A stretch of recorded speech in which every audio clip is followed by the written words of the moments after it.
Comment analyser un chromatogramme? Alors,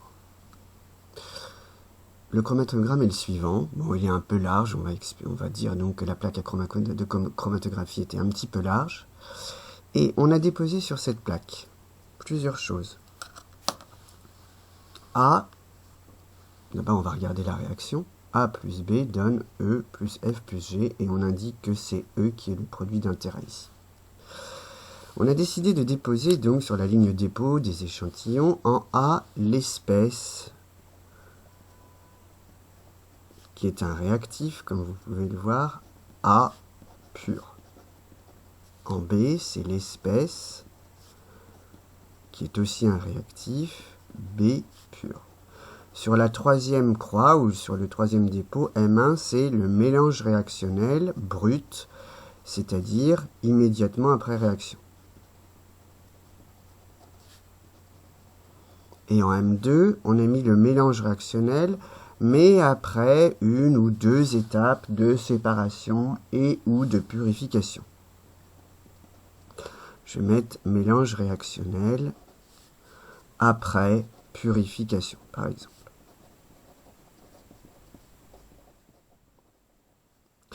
Et C, c'est important, on va dire que c'est l'espèce E, c'est-à-dire le produit d'intérêt, qui est commercialisé.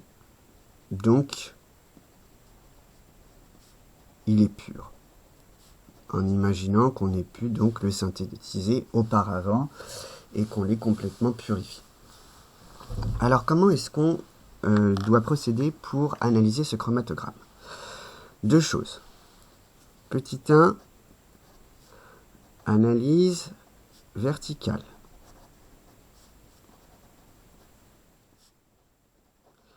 Alors, on regarde le premier dépôt, on regarde ce qui se passe verticalement. Une seule tâche, 4 tâches, 2 tâches, 1 tâche. Ça veut dire quoi?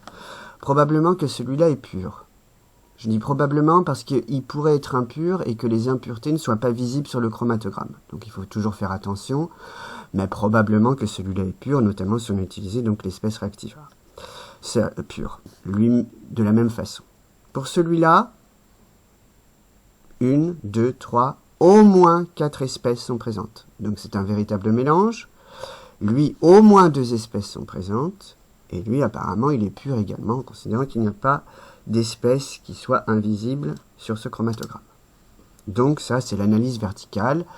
Elle est relativement simple. Petit 2, analyse horizontale.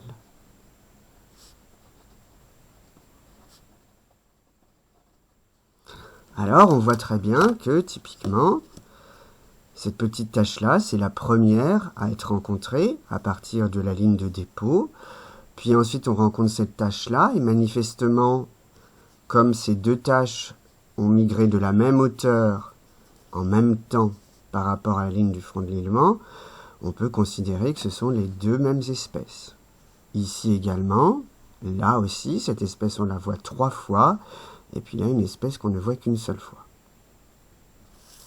Donc là, par exemple, si je l'appelle A1, celle-là B1, celle-là M11, M12, M13, M14, M21, M22, et puis C1. Pour encore mieux les caractériser, on peut calculer ce qu'on appelle le front de l'élément. Alors je le fais par exemple pour RFA1. Le front de l'élément correspondant à la tâche A1 est égal à la hauteur dont a migré la tâche sur la hauteur dont a migré l'élément. Alors la hauteur, généralement, on la prend entre la ligne de dépôt et le haut de la tâche. C'est généralement ce qui est fait. C'est généralement ce qui est fait dans les laboratoires. Donc là, par exemple, je trouve 2,5 cm, tandis que le front de l'élément, c'est-à-dire la hauteur dont a migré l'élément, je trouve 5,8. Je peux donc calculer ce rapport frontal qui va donner, je vous laisse le faire de votre côté, on trouve 0,431034, etc. Alors généralement on ne va pas au-delà de 2 chiffres significatifs, et comme c'est forcément inférieur à 1, vous voyez qu'on ne va pas généralement au-delà du centième. Même on peut s'arrêter à 0,4, si le chromatogramme notamment n'a pas élevé pendant très longtemps. Et puis ça on peut le faire pour chacune des tâches. Donc il faudrait faire RFB1, etc. Et puis ça on le fait donc 1, 2, 3, 4, 5, 6, 7, 8, 9 fois. Puis surtout on va remarquer que RF A1 est égal à RF M11. Donc ça veut dire que dans le mélange M1, A est toujours présent. Or, c'est pas ce qu'on veut. Par contre, on n'a pas de RFB1. B1 n'est pas retrouvé dans M1. Alors, qu'est-ce que ça veut dire, ça? Ben, ça veut dire que B plutôt, donc la tâche B1 n'est pas retrouvée dans les tâches de M1, ça veut dire que B a entièrement été consommé.